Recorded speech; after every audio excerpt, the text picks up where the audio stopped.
Hello and welcome to this special edition of Peak Life on Scene. I'm here at the Voter Registrar's office on Cedar Road with Keith Heyward, Election Official Coordinator. That is correct. That's it, we got it. So Keith, I want to walk through what it's like on election day for the voters to come into their polls. They might not look exactly like this one, but the process is the same. Let's kind of ease some of those fears and some of the things people might not know about voting. When you walk into your poll, what's the first thing you're going to do? Well, the first thing, I always try to have a greeter at the precincts. I work directly with the election officials, so one of the things I want them to ease and make the area comfortable. You come in, you're going to see in most cases your ballot for your precinct. It's always there, so you'll have an idea or know who you're going to vote for as you're walking into the precinct. All of this information is still online at the cityofchesapeake.net/voter/vote.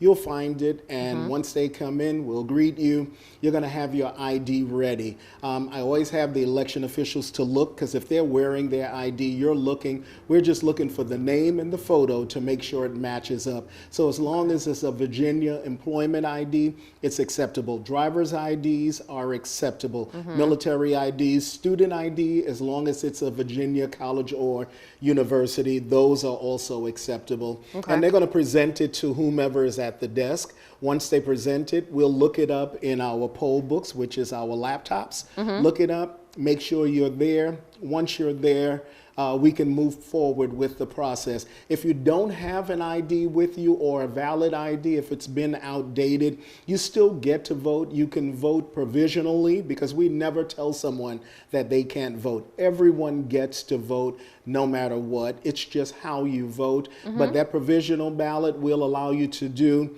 You can go home and get that, fax it back to us, email it to us, and you have until Friday of that week in order to present that ID, and your ballot will count. That's and great. So you present it to the person that's at the counter, and what they're going to do is in turn give you a ballot. So I haven't voted yet, so I'm getting ready to vote for you to make it easy. So let's Sandra do it. has my live ballot. Let's get your live ballot. Prepared. Wonderful. And this is actually my live ballot. Okay. This ballot only works in your voting precinct. So if you're in the wrong precinct, or if someone walks out with this ballot and try to go to another precinct to vote it, it will not work, because it specifically works for only the precinct that that person is registered to vote in. And that's kind of part of that check-in process, right? Like they're going to make sure you're at the right spot at the right time on the right day. Like you're not going to Absolutely. So you can't find a ballot somewhere or make a copy and go to a specific precinct, because you have to follow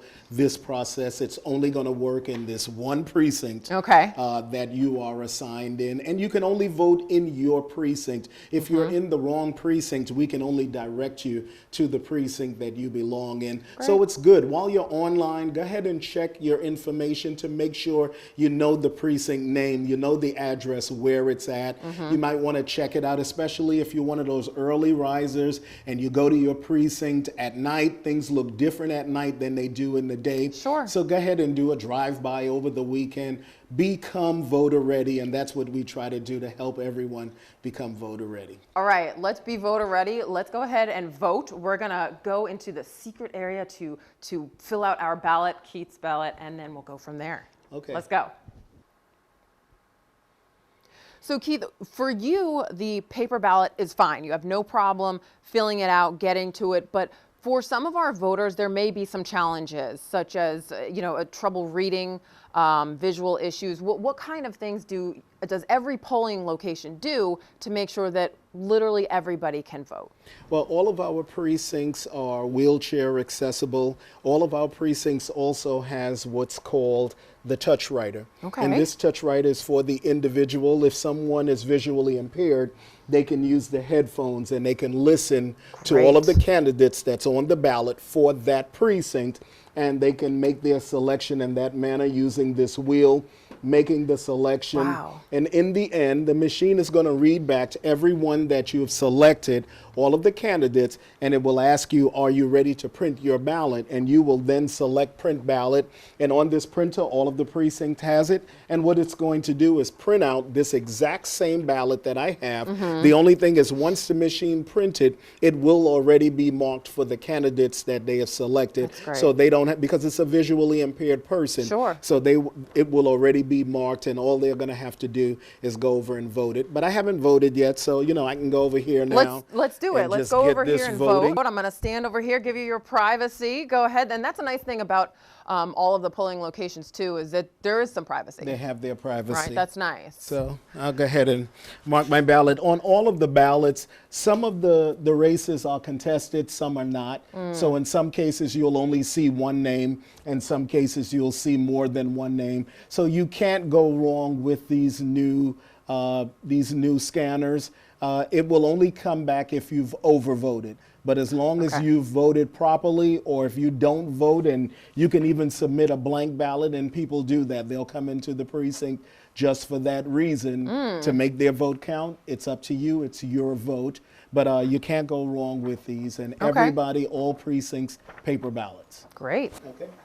And you just have to fill the box in the whole way? Fill the box in the whole way. Okay. And you want to read, you want to make sure you do things on both sides. Read what it says, because on one side it says vote for no more than 2. And some of the uncontested races, but you can decide. You don't have to fill in the box all the way. You can literally just do 1 or 2 and you're fine.